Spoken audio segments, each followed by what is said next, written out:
¿Qué pasaba con la pérdida de cifras significativas, ¿no? Bueno, la idea era que cuando usted tenía, o sea, ¿dónde aparece la pérdida de cifras significativas, ¿no? Sería entonces mecanismos de propagación del error, ¿no? Mecanismos de propagación del error, ¿no?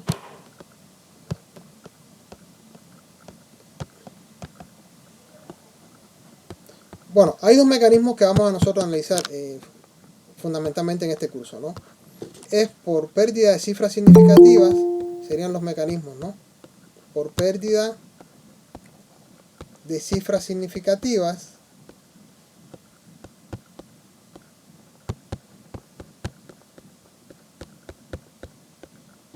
y el otro mecanismo es por evaluación de funciones, ¿no? Hay otros mecanismos, ¿no? Para evaluación de funciones. Bueno, en este caso, cuando yo tengo pérdida, propagación de error por pérdida de cifras significativas, generalmente ocurre cuando yo estoy sustrayendo valores que son muy cercanos uno al otro.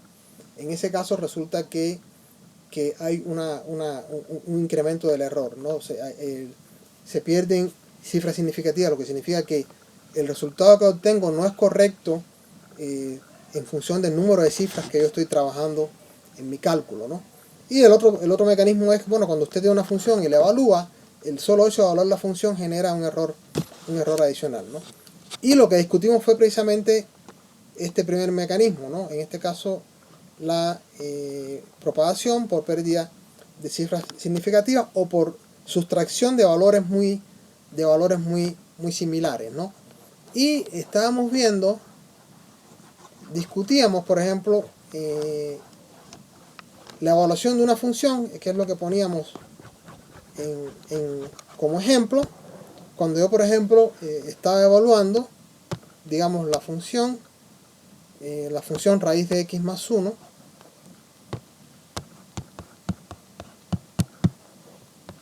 menos raíz de x, ¿no?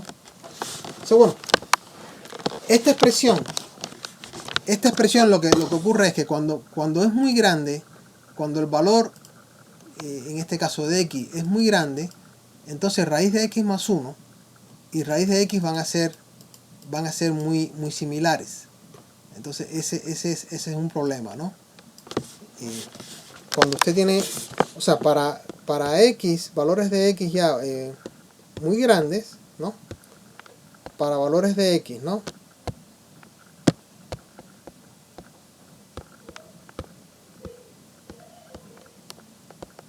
Muy grandes, lo que va a pasar es que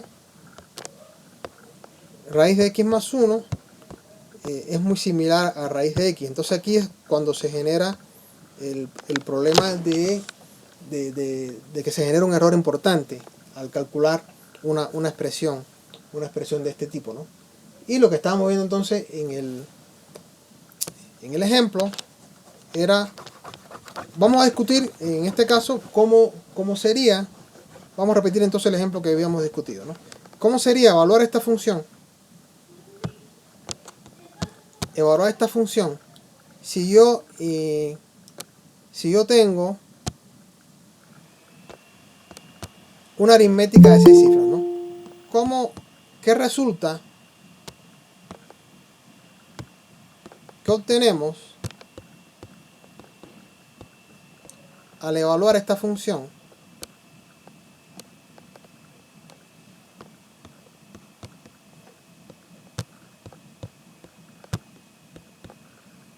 Con una aritmética de, por ejemplo, de 6 cifras.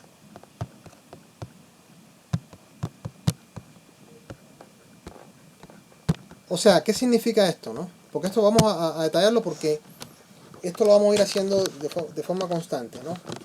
¿Qué significa? Si yo tengo 6 cifras, significa que yo no puedo tener un número con una mantisa mayor que 6, ¿no? O sea, no pueden haber más de 6 cifras en la mantisa. Por lo tanto, todo el tiempo tengo que estar haciendo una restricción del número de cifras. Hay ocasiones en que esta restricción me genera entonces un error importante, ¿no? Por ejemplo, vamos entonces a ver primero que todo el valor exacto, ¿no? ¿Cuál es el valor exacto que yo tengo acá si yo no tengo restricción ninguna en el número de cifras, ¿no? ¿Cuál es el valor exacto? O sea, el valor exacto es el que usted obtendría si usted no tiene restricción ninguna del número de cifras y sencillamente se va a su calculadora o se va a MATLAB y calcula esto. ¿Por qué? Porque en este caso, a los efectos de este curso, tanto MATLAB como una calculadora son, digamos, son valores exactos, ¿no? Porque ellos calculan con una exactitud muy grande, ¿no? Acá, por ejemplo, si yo calculo esto, ¿no? El valor exacto acá, ¿no? Sería raíz de 101 menos raíz de 100. Y el resultado sería 0.0. Bueno, aquí entonces me voy a restringir a 6 cifras para ver, ¿no?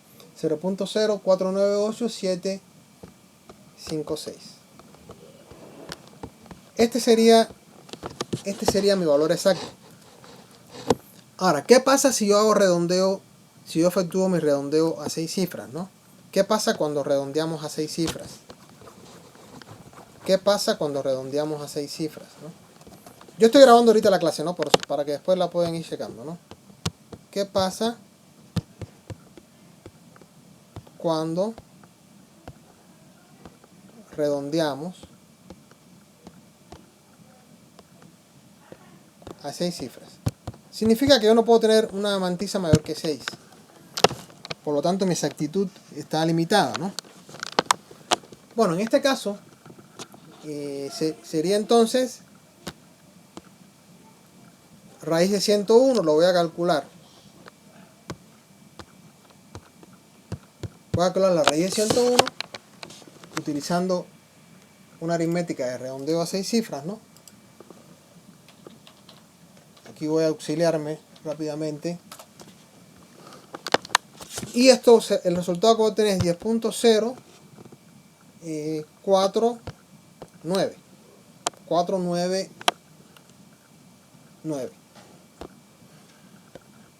¿Por qué? Porque la raíz de 101 es igual a 10.049.875, etcétera, ¿no? Pero yo entonces estoy trabajando con 6 cifras, por lo tanto, cuando esto se redondea a 6 cifras, ¿no? Cuando yo trabajo a 6 cifras este número, este sería el número que yo obtendría como resultado. Entonces, eso es lo que... cuando nosotros decimos, ok, yo estoy trabajando con 6 cifras significativas, significa que estoy restringiendo el número de cifras, por lo tanto me tengo que quedar. Este sería el número que yo puedo trabajar acá. Y por otro lado, la raíz de 100, ¿no? Esencialmente 10.0000. O sea, básicamente este sería entonces la raíz de 101 a 6 cifras, la raíz de 100 a 6 cifras. Cuando resto acá, entonces el número que va a aparecer es 0.0, ¿no? 4999. Y este es el número de 6 cifras que se obtiene como resultado de este cálculo. Como ustedes ven, el hecho de restringir el número de cifras impactó en el resultado final. ¿Por qué? Porque el resultado exacto, o sea, el valor exacto que yo debería obtener acá es 0.04, lo tenemos por acá, ¿no? 0.0498, ¿no? 756. Esto que es un 8. O sea, este sería el valor que debía obtener. Sin embargo, miren lo que acabo de obtener. O sea, hay una diferencia importante en el resultado. Este resultado no es correcto a 6 cifras porque yo debo obtener este valor. ¿Qué pasó? Que la restricción en el número de cifras está impactando negativamente en el resultado que debo obtener. En estos casos en los que... Ahora, ¿por qué esto ocurrió?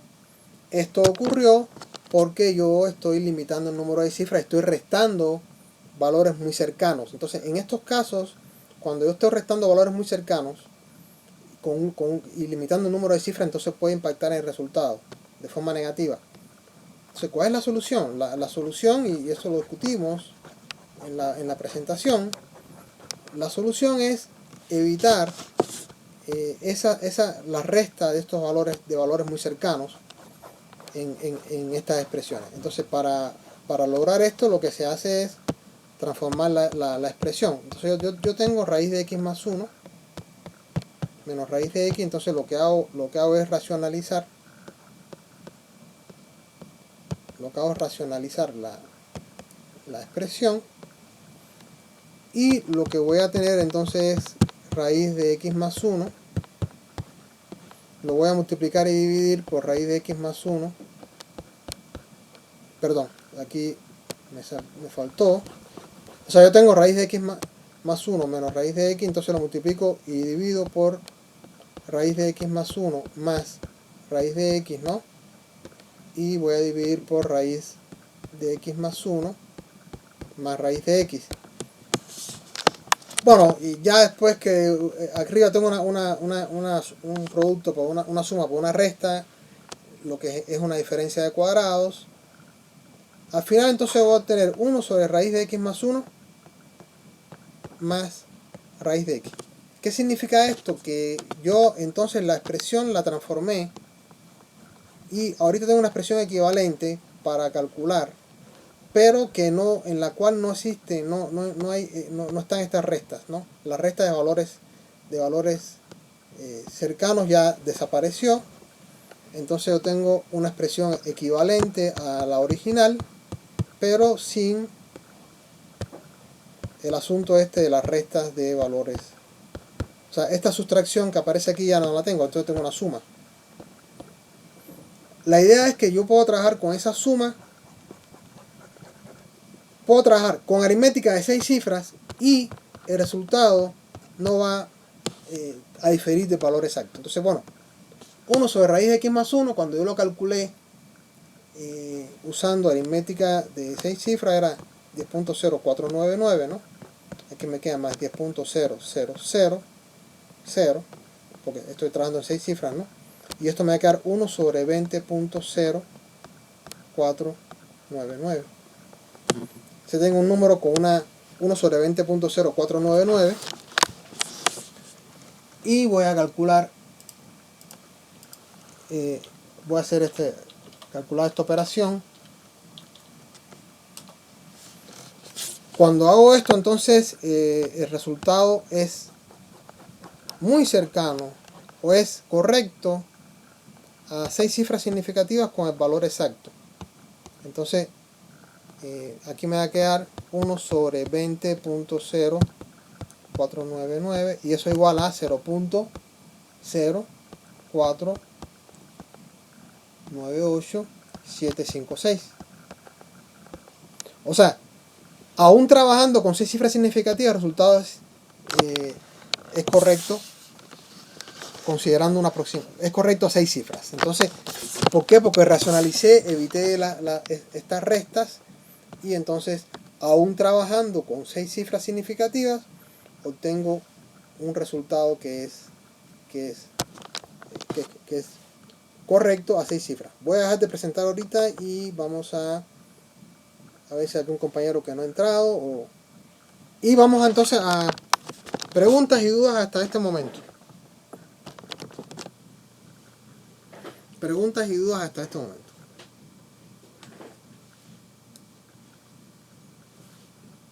¿Alguna duda, compañeros? ¿Alguna pregunta? No, profe. O sea, la idea es que aún trabajando con un cierto número de cifras, yo puedo entonces obtener un resultado correcto si transformo la expresión. O sea, el hecho de trabajar con una limitación en el número de cifras implica que yo puedo tener resultados que no son correctos, porque si existe, por ejemplo, este detallito, por ejemplo, que yo puedo restar valores muy cercanos, entonces ahí tengo una pérdida de exactitud por el hecho de trabajar con valores muy cercanos, ¿no? Entonces voy a regresarme al modo de presentación y vamos a ir nuevamente al PowerPoint que yo tenía.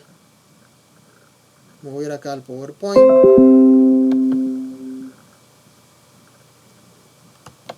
Denme un segundito. Bueno, eso lo habíamos visto en el video. Ahorita lo estoy retomando.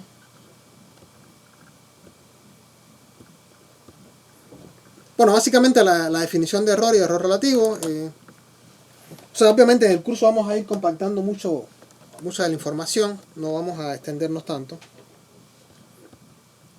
Y aquí, bueno, discutimos el ejemplo, ya se los detallé con mucho mayor.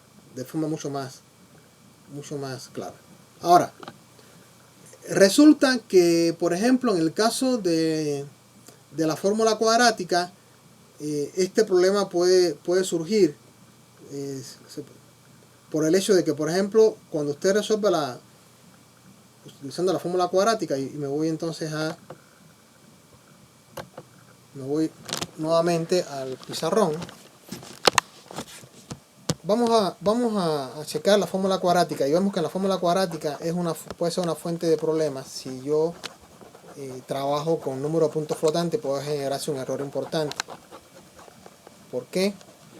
Porque dependiendo de la relación entre B, los valores de A, B y C.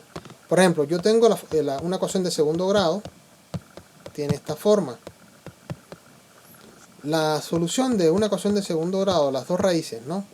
Bueno, aquí voy a escribir las dos raíces, ¿no? Por separado, ¿no? La primera raíz sería menos b, ¿no? Más b cuadrado menos 4ac, ¿no? Sobre 2a, ¿no? Y la segunda raíz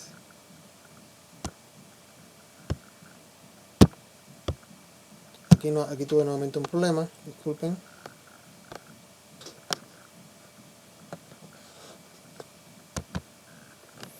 La segunda de las raíces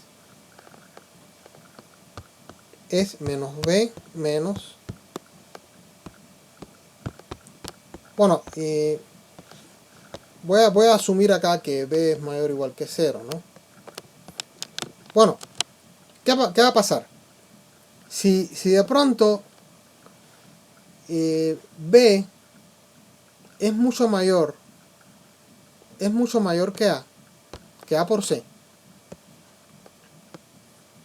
Si b es mucho mayor que a por c. Me voy a concentrar entonces en el de arriba, ¿no? Porque acá vemos que es una resta, entonces tiene el mismo signo. Entonces no va a ser problemático esta solución.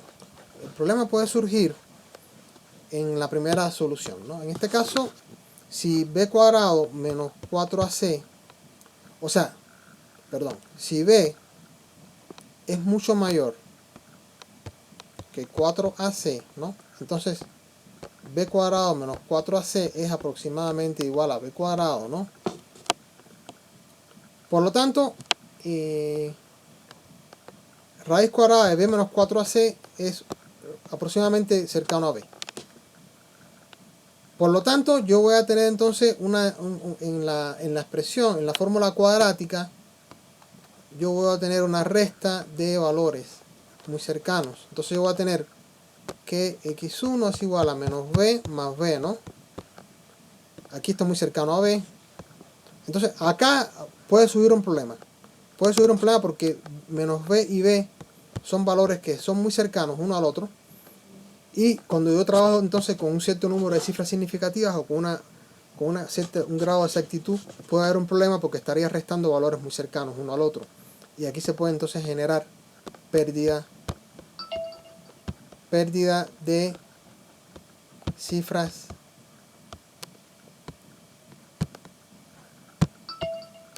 un error por pérdida de cifras significativas, ¿no? Por el hecho de que son muy cercanos esos valores. Entonces, por eso en ese caso,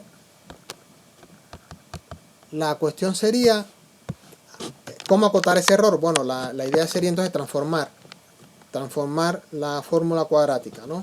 Transformación de la fórmula cuadrática para para evitar esta sustracción. ¿Cómo hacemos? Entonces, al igual que hicimos con la expresión anterior, vamos a racionalizar también. O sea, yo tengo en este caso, digamos que la solución es menos b más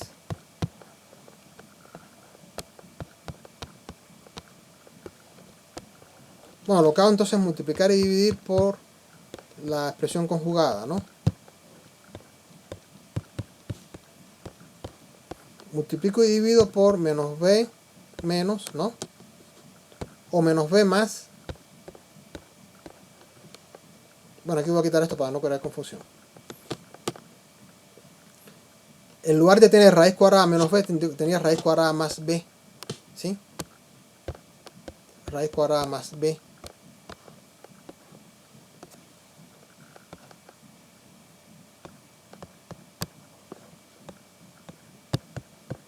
Aquí estoy multiplicando y dividiendo por la expresión conjugada. Arriba va a aparecer entonces una diferencia de cuadrados. Voy a borrar acá.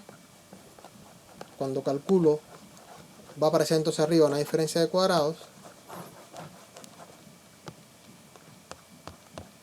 Se me va a quedar entonces b cuadrado menos 4ac menos b cuadrado. Y abajo me va a quedar b más raíz cuadrada de b cuadrado menos 4ac. Bueno, aquí se van a cancelar. Y como resultado usted va a tener una expresión que modificada, pero que en la cual ya no va a surgir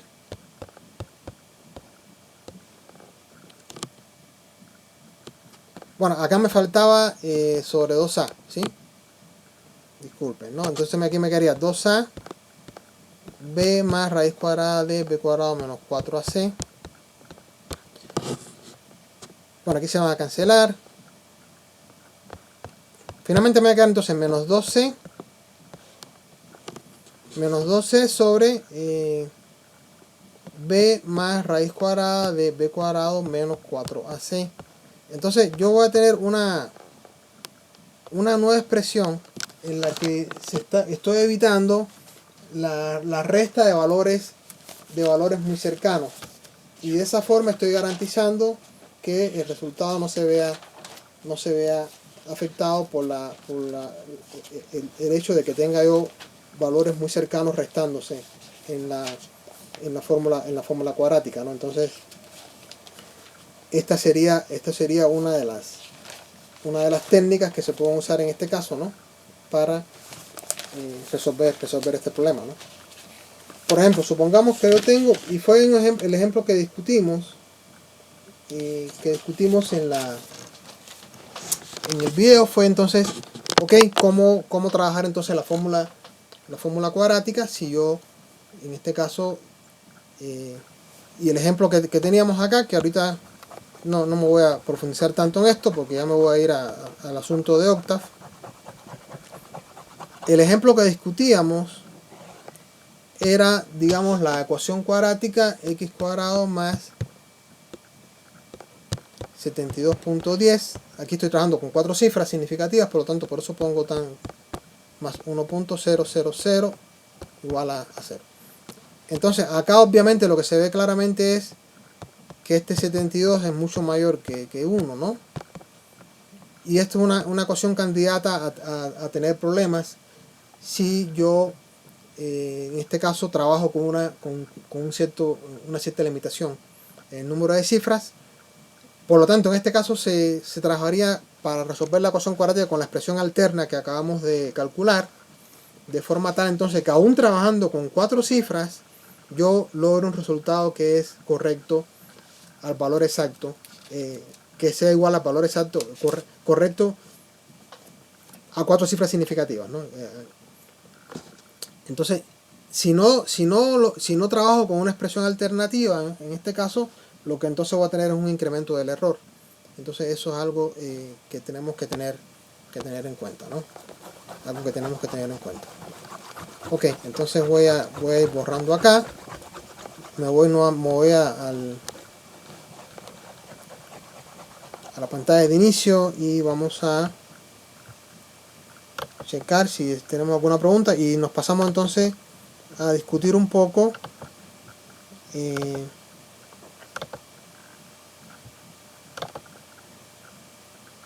asunto de hoy. Bueno, hasta aquí, compañeros, ¿alguna duda, alguna pregunta? Bueno, yo los voy a ir dejando ahorita en la semana, ya lo estoy haciendo en estadística, pero tuve algunos problemas, algún tipo de tarea relacionada con estos temas, ¿no? Para, sobre todo, preguntas de opción múltiple y que impliquen que usted tenga que resolver y para buscar una respuesta correcta y todo lo demás. ¿Por qué? Porque somos tantos compañeros que hay que buscar una forma óptima de hacer esto, ¿no? Entonces, bueno, empezaríamos con algunos cuestionarios para que ustedes los vayan completando.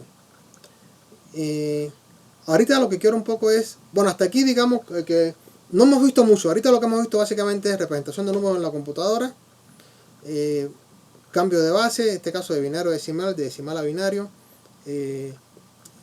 cómo se aproxima un número punto flotante, ya bien sea por truncamiento o por redondeo, las formas en que se puede hacer esto, y los mecanismos de propagación del error.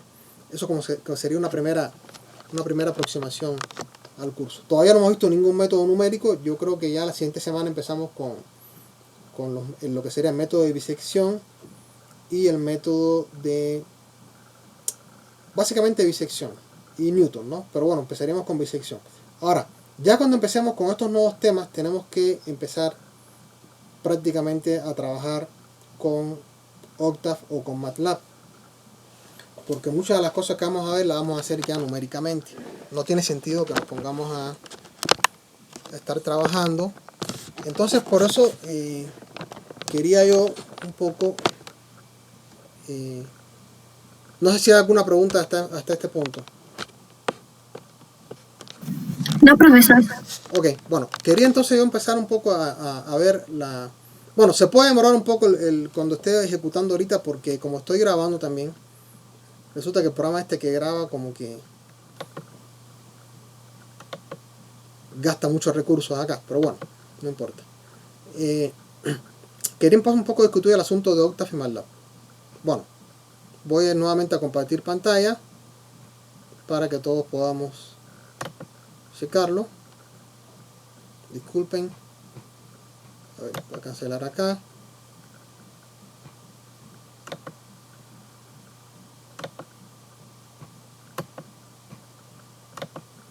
Bueno, aquí voy a compartir pantalla.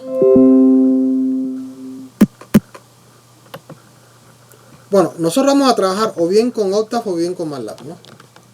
Bueno, aquí le estoy poniendo ya en este caso lo que sería la pantalla de el command window de MATLAB. Obviamente la opción que yo estoy recomendando es la de Octave. ¿Por qué? Porque Octave es de acceso libre. Si usted trabaja MATLAB, puede trabajar Octave porque básicamente es prácticamente lo mismo. Entonces, bueno, si ya tenemos alguna experiencia en MATLAB, sencillamente lo que tenemos que hacer es descargar Octave. Bueno, la instalación de Octave es muy simple. Aquí yo, por ejemplo, lo que le decía, no, usted se va a Google, pone descargar Octave y inmediatamente aparecen varias bueno, y buscar alguna página que no tenga algún problema con algún tipo de virus o cosas de ese estilo, ¿no? Puede ser en el caso de GNU, por ejemplo, lo pueden descargar. Aquí aparecen varios links para descargarlo. Y una vez que usted lo descarga, básicamente es, en el caso de Windows, irse al punto exe que aparece ahí, entonces ejecutarlo y dar los permisos correspondientes y va a tener el programa instalado sin ningún problema. Bueno, la idea es que cómo trabaja usted acá. Bueno, aquí básicamente hay una ventana de comandos que, bueno, aquí en este caso yo estoy metido en el editor, ¿no? Bueno, hay una ventana de comandos que es sobre la que uno trabaja directamente. Esta ventana de comandos me sirve puede servir como una calculadora. Aquí, por ejemplo, yo puedo hacer operaciones matemáticas acá. Bueno, aquí les digo, se está demorando mucho. Se demora mucho el Octave, MATLAB no tanto, después, por ejemplo, puedo hacer cualquier tipo de operaciones. Por ejemplo, aquí esta función me calcula la raíz cuadrada, ¿no? O sea, hay muchas funciones que usted puede utilizar ahí que como simplemente como una calculadora o algún tipo de, en este caso, operaciones matemáticas cualquiera que usted desee, las puede ir haciendo acá en el Command Window, en la ventana de comandos. Pero la fortaleza más grande de estos programas es que usted puede hacer funciones. ¿Cómo hace las funciones? Bueno, usted se va acá a archivo, usted pone nuevo y pone nueva función. Le voy a poner la función es clase métodos, ¿no? Clase métodos. Voy a hacer una nueva funcioncita.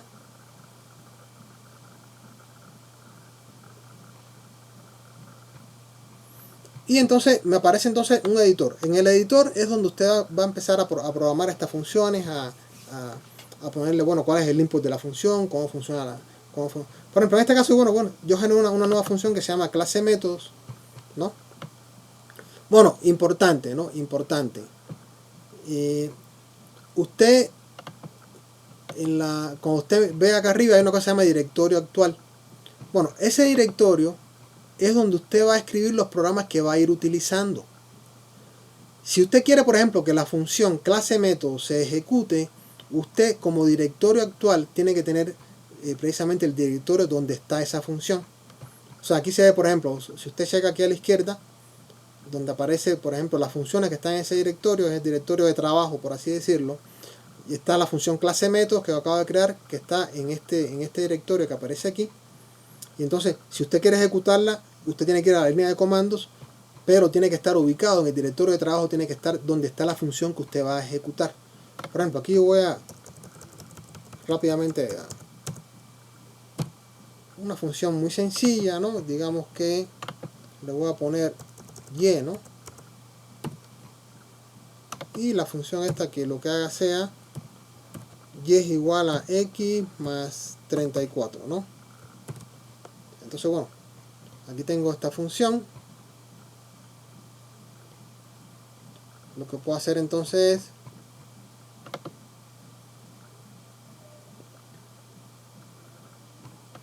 la puedo salvar, ¿no? Y una vez que la salve, ¿no? Aquí me fui, déjeme abrir de nuevo la función.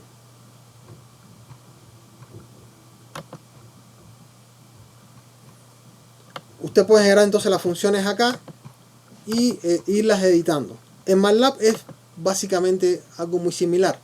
Aquí, por ejemplo, yo, bueno, voy a abrir, ¿no? O voy a escribir una nueva función. Repito, nuevamente está un poco lenta la máquina porque como esto es el programa en ejecución. Bueno, aquí por ejemplo yo quiero una nueva función.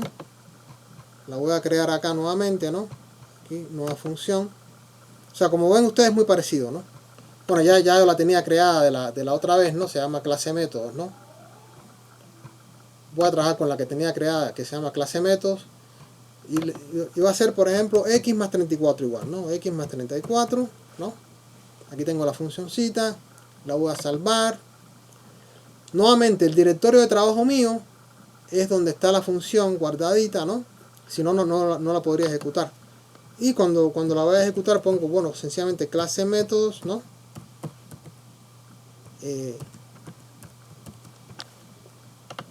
10 sería entonces el input o la entrada a la misma función que yo generé, y entonces aquí el resultado, ¿no? Sería x más 34, entonces sería 10 más 34 sería entonces igual a 44. Entonces esa es una forma muy simple básicamente de ir trabajando, porque los algoritmos, los procedimientos que vayamos trabajando en el curso, la idea es entonces programar funciones que nos permitan ir generando estos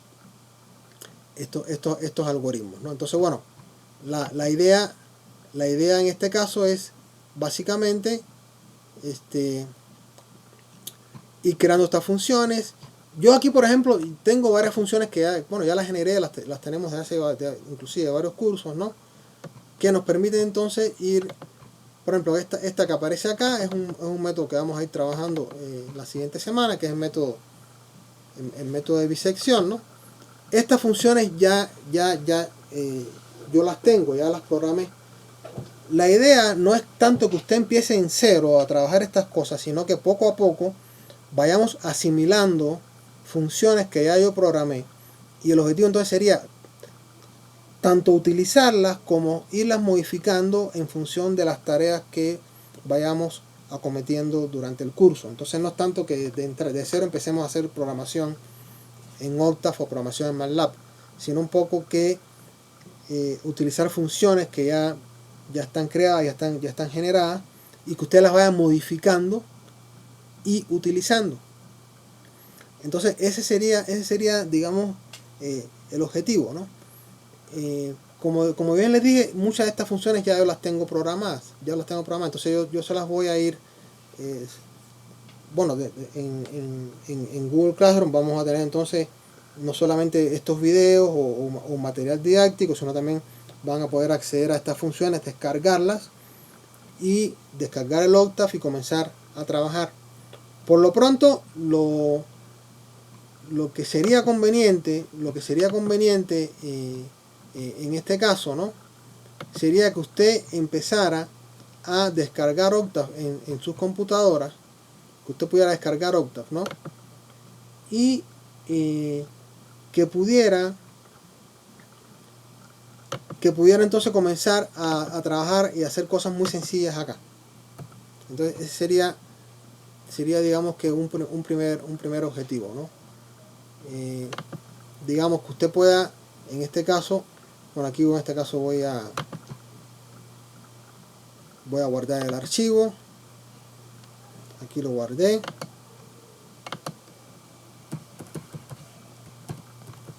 O sea, hay que empezar a trabajarlo, ¿no? Aquí ya lo ejecuté. Entonces, por ejemplo, tengo clase métodos, que fue el que creé. Le introduje el input, en este caso la variable de entrada, y el resultado, yo tengo el resultado, ¿no? Me puedo ir nuevamente a la función, la puedo abrir, la puedo editar. Bueno, aquí si por ejemplo usted puede editar, irse a editar, ¿no? Buscar las funciones que está trabajando, comenzarlas a editar, o sea, comenzarlas a trabajar, a modificar, etcétera, ¿no? Entonces, bueno, básicamente en MATLAB es algo muy similar, ¿no? Entonces les pongo ambos programas, porque si alguien tiene MATLAB y puede trabajar en MATLAB, pero repito, si usted trabaja en MATLAB, pues va a poder trabajar Octave, ¿no? Octave es la opción más simple porque la instalación es muy sencilla. No hay que, por ejemplo, en el caso de MATLAB ya las últimas versiones para instalarlo son bastante, obviamente no son programas que tengan una licencia. Entonces, bueno, acá no es necesaria una licencia, podemos trabajar sin ningún problema y sin tener problemas en este caso con licenciamiento o algún tipo de cuestión. Bueno, aquí me voy al editor, quiero cambiar la función. Bueno, la función ahora va a ser 2 por x más 34, ¿no? En este caso me voy a editar. Aquí usted puede entonces venir, salvar la función que trabajó, ¿no? Guardar archivo. Ya lo salvé nuevamente. Me vengo entonces a ventana de comandos. Nuevamente ejecuto. Bueno, en este caso ya cambió porque sería 2 por 10, 20 más 34, 54. Entonces el resultado va a cambiar. Entonces, bueno, básicamente, ¿qué tenemos entonces? ¿No? Tenemos entonces un software que es fácil de descargar, de ejecutar, de implementar, y vamos a ir entonces trabajando sobre el mismo. Repito, entonces, bueno, tenemos una ventana de comandos que es para la ejecución tanto de las funciones como de instrucciones matemáticas sencillas. Nos sirve como una calculadora, digamos, muy simple. Aquí también vamos a ejecutar las funciones. La idea es trabajar funciones o funciones que ya están creadas, que ya yo las creé, que ustedes las van a ir trabajando. Y entonces vamos a empezar a trabajar estas funciones, a guardarlas en nuestra máquina, a descargar Octave y comenzar la ejecución simple de estas funciones que ya están de alguna forma disponibles, ¿no? Bueno, me voy a regresar a nuestra página de inicio y quiero ver si hay alguna duda, alguna pregunta sobre lo que estamos tratando ahorita. Entonces, que ya la semana siguiente entonces Lo que les voy a pedir ahorita a partir de esta clase es que si es posible que ustedes ya descarguen Octave y lo instalen y comiencen a ver algunas funcionalidades sencillas del mismo, ¿no? Por ejemplo, como, ya trabajar en la ventana de comando, cómo generar una función, editarla y ejecutarla, así, una función tan simple como la que acabamos de ver. Cosas muy simples, pero que finalmente nosotros vamos a trabajar mucho ya cuando empecemos ya con los algoritmos, como es el caso del método de bisección y el método de Newton, algoritmos para la solución de ecuaciones algebraicas no lineales. Vamos a necesitar ya entonces trabajar con estos códigos, ¿no? Recuerden que una parte importante del curso es una parte práctica, pero dadas las peculiaridades del curso en línea, yo creo que la parte práctica va a tener una gran importancia, ¿no? Entonces, dudas hasta aquí, compañeros. No, profe. Entonces, No, todo claro. yo creo que para la siguiente semana ya empezamos con el método de bisección. Ahorita yo estoy preparando una tarea de interactiva con opción múltiple y cosas de ese estilo para que la vayamos trabajando, porque si no nos vamos durmiendo y se nos olvidan las cosas. Entonces, bueno, hasta ahorita lo que vamos a estar tratando de refrescar, de evaluar, digamos, de dominar es la parte 1, representación de números en la computadora. Sería bases, sistema binario, sistema decimal, el cambio de decimal a binario, de binario a decimal, la representación de puntos flotantes de los números. Bueno, en este caso ahí, que es la mantisa, el exponente, un número de puntos flotantes.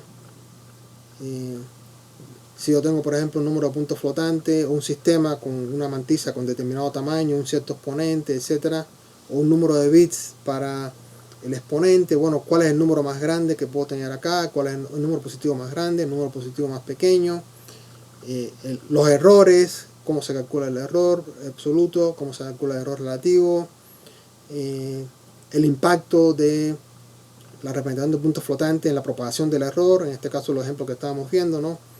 Pérdida de cifras significativas. Nos falta la parte de evaluación de funciones, en este caso, en este contexto. Y ya la siguiente semana empezamos con la solución de ecuaciones por el método de bisección y Newton, y aquí entonces ya involucraremos la utilización de estos software, ¿no? del Octave, en este caso. Ya entonces le pasaría yo las funciones que yo tengo para que ustedes las ejecuten. La primera aproximación es instalar Octave, saber hacer una función, saber ejecutar una función, ejecutar las funciones que yo les voy a estar dando.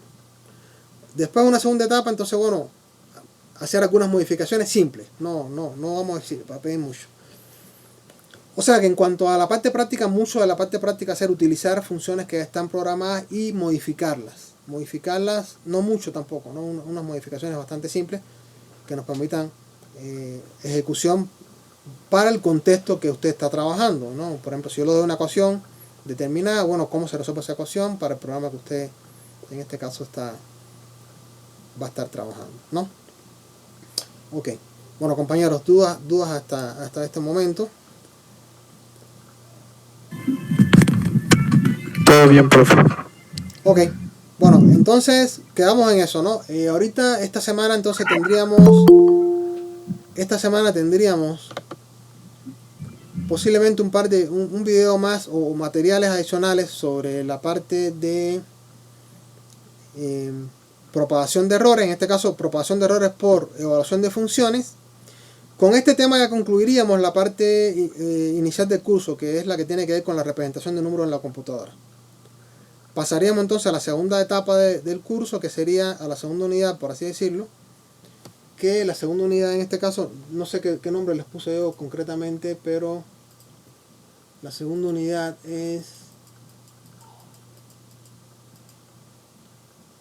No sé si puse sistemas lineales o puse... No recuerdo ahora exactamente qué les puse. A ver, unidades. A ver, las unidades fueron... Bueno, puse sistemas lineales como segunda unidad. Podemos ver los sistemas lineales.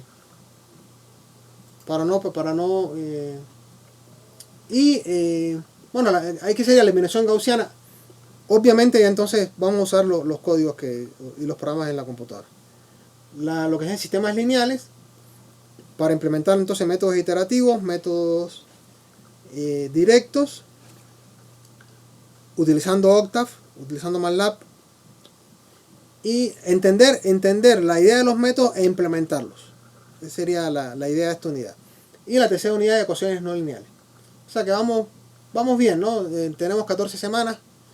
Esta es la tercera, ¿no? Tenemos tiempo, podemos ir trabajando con calma. Y ya desde ahorita vamos a empezar voy a empezar a subir al final de la semana unas tareas que son tareas de opción múltiple. Son cuestionarios de opción múltiple con, no se pueden ser 5 o 10 preguntas, ¿no? Para que ustedes las vayan haciendo. Si hay algún problema con los cuestionarios que no se abrieron bien o lo que sea al principio, bueno, no se preocupen, ¿no? Porque todos estamos un poco aprendiendo acá, ¿no? Ahorita mandé unos estadísticas y parece que hubo algún problema, no sé.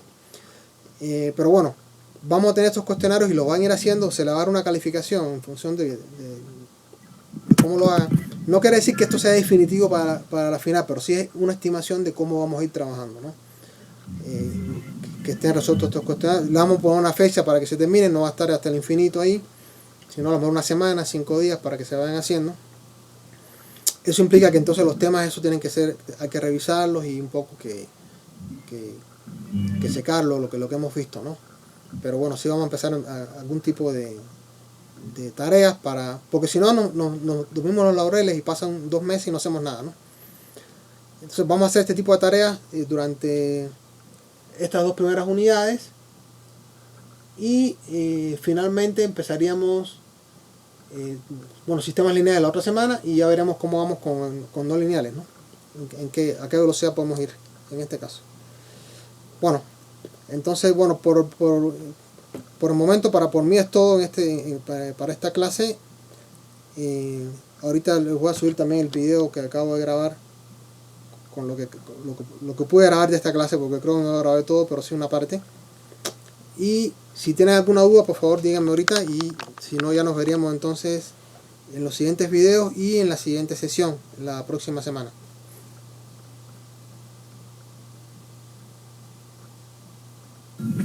Todo bien por el momento, profe.